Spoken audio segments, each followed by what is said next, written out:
Magandang araw mga kaibigan. Bigyan natin ng reaction, opinion itong post ng Bilyonaryo News Channel, balita tungkol sa kumakalat na kudita daw sa Kamara. Papalitan daw si Speaker Bogie D. Ang gustong ipalit ay si dating President Gloria Macapagal Arroyo. Bakit? Para daw matulungan niya si VP Sara sa kanyang kaso sa impeachment. Ano ba yan? Pakinggan muna natin yung balita at magbigay ako ng aking reaction opinion. Ngayon na ibalik si Congresswoman at dating Pangulong Gloria Macapagal Arroyo bilang House Speaker. Ang umano'y motibo ng kudita, isalba sa impeachment si VP Sara. Narito ang exclusive agenda report ni Isaiah Mirafuentes ng Abante. Umuugong na naman ang usapin ng kudita sa Kamara at paraan di umano ito para mailigtas si VP Sara sa impeachment. Ayon sa mapagkakatiwalaang source ng Bilyonaryo News Channel, nabuko ang pag-uusap nila dating Pangulo at Pampanga 2nd District Representative Gloria Macapagal Arroyo at Vice President Sara Duterte. Matatandang tong 2018 nang magkaroon din ng tensyon sa Kamara. Bago kasi magsimula ang SONA ni dating Pangulong Rodrigo Duterte, ay nagbutuhan ng mga mambabatas na patalsikin si Noy Speaker Pantaleon Alvarez. Si Arroyo ang pumalit at malakas ang ugong noon na si VP Sara na nooy Davao City Mayor ang nasa likod ng pagpapatalsik kay Alvarez. 2022 naman, nang manalo ang unit team, ay pumorma umano si GMA na muling maging speaker. Pero si Martin Romualdez ang nakakuha ng basbas ng palasyo. Ayon sa aming source, itinutulak muli ni Duterte si Arroyo bilang speaker. Kaya lang, 160 votes ang kailangan para mapatalsik ang kasalukuyang speaker na si Bogie D. At hindi para umabot sa 30 ang nagpahayag ng suporta sa umano'y balak na kudita. Sa mensahe ni Caloocan City Representative Ege. Yon. So, normal yan sa politika, yung usapin ng kudita. Yung Senado nga, ilang beses na silang nagmuntik na kudita ulit si Soto. Okay. Sa Kamara naman, hindi ako naniniwala dito sa source na ito na nagsabing never nagagawin ni VP Sara na magpapatulong siya kay dating Pangulong Gloria Macapagal Arroyo. Kasi pag-alaman ko, noong 2024 ba ito, nung ginigipit na si VP Sara sa budget, gustong tulungan ni PGMA si VP Sara doon sa panggigipit ng House. Si VP Sara daw ang mismong lumapit kay PGMA. Ma'am, don't bother me. Don't bother. Huwag nyo na kung kwan. Kaya kong labanan. Just relax. Huwag ka nang makialam. Ganon si VP Sara. Kaya makita nyo, si PGMA, hindi na siya masyadong nagsalita or ang grabe lang talaga na lumaban o dumepensa kay VP Sara ay si Congressman Marcoleta noon. Kaya lang si PGMA, wala na siyang masyadong galaw dahil mismo si VP ang nagsabi na kaya ko ito, ma'am. Huwag na kayong mamroblema. Na rinig ko sa isang interview kay VP Sara na mas na-challenge siya pag naharap siya sa matinding problema. At kayang-kaya kong gampanan, hindi ako umaatras sa mga mahirap na trabaho. Kaya dito ko nakita yung talagang karakter ni VP Sara na she's a strong leader. Kaya no way yung sinasabi na nabuking yung pag-usap. Hindi ganyan ang karakter ni VP Sara. Kaya niyang solusyonan ng kanyang... Hindi kasi nagpapatulong sa tatay niya whatsoever.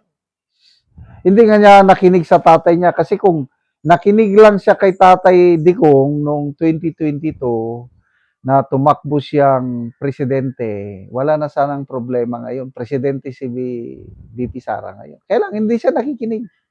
Sarili niyang diskarte. Ayaw niya, ayaw. Tumakbong presidente.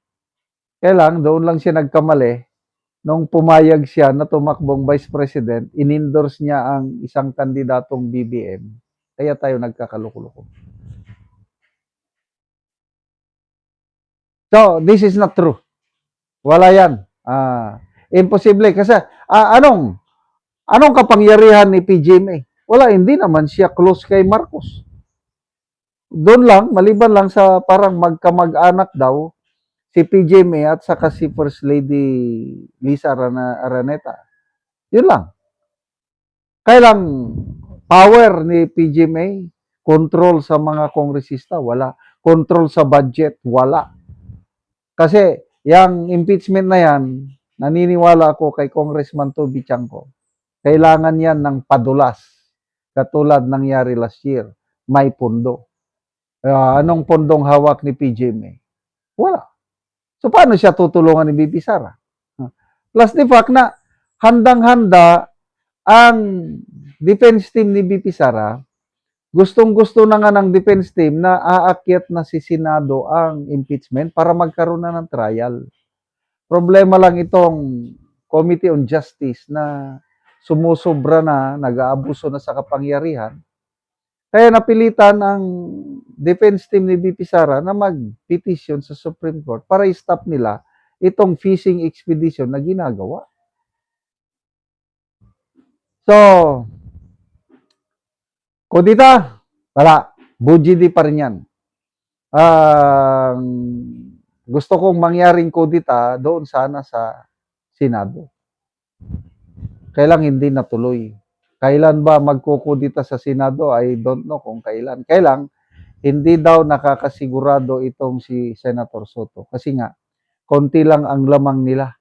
Ngayon, parang ngayon lang nangyari na yung majority ang dami. Ay, yung minority, 9. Karamihang minority, nung 19 Congress, 2 lang ang minority. Si Pimentel lang at Hontiveros. Na later on is kumampi pa rin sa ano. Kaya halos walang minority noong 19 Congress. Ngayon, 9 senators, very strong minority. Kaya sana balang araw magkakaroon ng kodita sa Senado para si Senator Soto mapalitan kung sino ang magandang ipalit sa kanya. Salamat mga kaibigan sa inyong pagsubaybay sa channel na ito.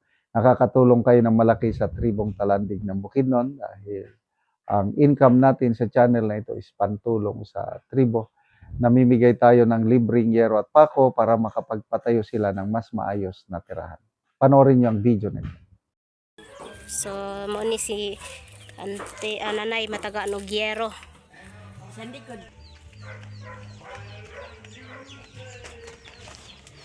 So, mong balay.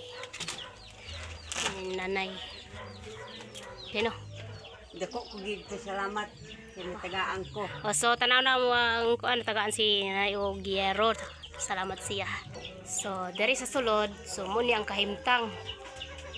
So, tuluan na kaayo kung muulan. So, makita nimo suloy gid kaayo.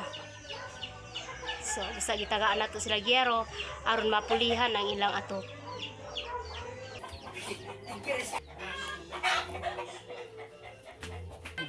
So, karon na yan sa yung masulting nga tagaan ka gyero. Salamat sa Ginoo ay natagaan ko. So, pila na ni katuig di mong balay nga buslot naman ang ato. Lima naman ni katuig. So, aya pa mapulian og gyero. Aya pa. So, unsa din ang panginabuhi anay? Lagot mo.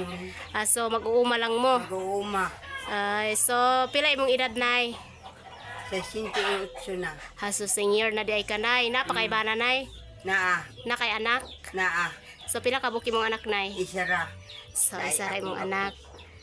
Ay, so, si nanay na siya anak o ang ilang pangunabuhian lang, so mag-uuma lang sila. So dako kayang pasalamat nga natagaan og gero ba pulihan na gid ang ilang atop. So nay dako gid kaya mong pasalamat nga natagaan ka atol pag gid og Christmas. Merry Christmas, nay.